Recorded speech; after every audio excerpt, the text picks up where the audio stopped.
Before Texas lawmakers left the Capitol at the end of the session, they handed some responsibility back to you to vote on 8 possible changes to the state constitution. KXAN's Wes Rapaport looks at the ballot measures Texans will vote on in November. We were able to work together. When Texas votes in November, voters will decide on 8 changes to the Texas Constitution. They all stem from the last 140 days of lawmaking at the state capitol. Hurricane Harvey was top of mind, leading to a package of bills heading to the governor's desk on flood planning and infrastructure. And to pay for it, voters will decide whether to establish a special fund for the Texas Water Development Board to distribute money for flood projects. There'll be much better planning on the front end now, infrastructure development, mitigation work.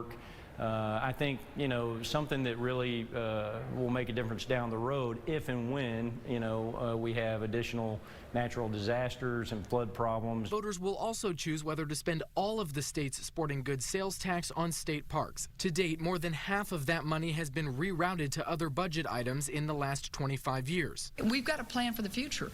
The current park system cannot handle the millions that we have here in Texas. Also on the ballot, a measure to allow the Cancer Prevention and Research Institute of Texas to give out an additional $3 billion worth of grants beyond the $3 billion it's already allocating. Well, I really see us as being at the forefront in terms of cancer research, which should translate into cures and certainly preventive measures. Some of the other constitutional amendments for voters to weigh in on in November include banning a state income tax on individuals and a measure to make it easier for law enforcement animals to be transferred to their handlers after those animals retire.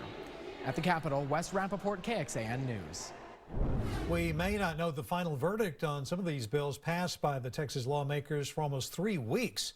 During the session, once a bill heads to the governor's desk, he has 10 days to sign it, veto it, or allow it to become law without a signature. But for bills sent to the governor's office within 10 days of final adjournment, bills can sent after May the 17th, that is, the governor has until 20 days after final adjournment to sign, veto, or allow it to become law without his signature. So we may not know the fate of every bill passed this year until June 16th. The governor also has line item veto power in bills that contain several items of appropriation. That really comes into play with a $250 million budget bill. Lawmakers slipped language into it Sunday that would fund a $1 million public safety campaign on safe gun storage. The NRA opposes it. The proposal came about after the Santa Fe High School shooting.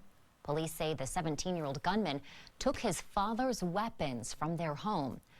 Governor Abbott wrote in his school safety proposal that he wants to, quote, encourage the millions of law-abiding, gun-owning Texans to embrace their personal responsibility for gun safety.